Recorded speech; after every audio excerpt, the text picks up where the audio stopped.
Hello বন্ধুরা, কি অবস্থা সবার? আমার আজকের এই শর্ট ব্লগটি একটু ইন্টারেস্টিং হতে যাচ্ছে। অনেকদিন ধরে ভাবছিলাম সাগর পাড়ে বসে ভাই ব্রাদাররা সহ ইফতার করব। অবশেষে চলে আসলাম হালিশহর সাগর পাড়ে। এসে দেখি মানুষ আর মানুষ, কারণ আজকে ছুটির দিন, শুক্রবার। যাই হোক, এসে যখন পড়েছি মানুষের মাঝে কোলাহলমুক্ত জায়গায় বসে ইফতার করব ভেবে স্থান খুঁজে বেড়াচ্ছিলাম।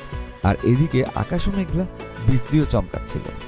এই খোঁজাখুঁজির মাঝেই অর্ক ভাই এসে বলল, ভাই প্লেস একটা আছে, কাদায় নাই বসে আমরা শুকনো জায়গায় বসি। এদিকে মাগরিবের সময়ও ঘনিয়ে আসছিল, তাই তাড়াহুড়ো করে পাটি বিছিয়ে সবাই কাজে নেমে পড়তে না পড়তেই শুরু হলো ঝুম বৃষ্টি।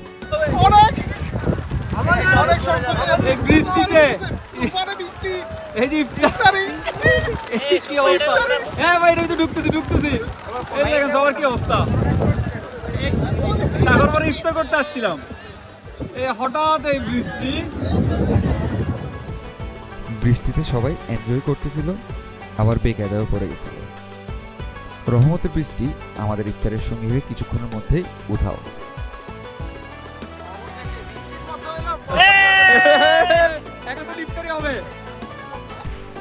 হঠাৎ এই বৃষ্টি আমাদের ইফতার পার্টিকে আরো ইন্টারেস্টিং করে দিল। বৃষ্টি শেষে হালকা ফটোশুট করে সবাই আবার ইফতার রেডি করার কাজে নেমে পড়লাম। জয় ভাই, বাবু ভাই, রাকিব, জিদান, অর্ক, রায়হান মামা সবাই যার যার কাজ শেষ করে জয় ভাই আর রাকিব মিলে প্লেট সাজাতে সাজাতেই মাগরিবের আজান দিয়ে দেয়।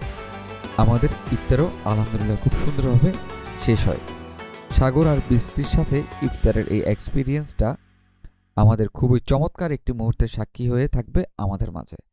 আজ এই পর্যন্তই, সবাই ভালো থাকবেন। আসসালামু আলাইকুম।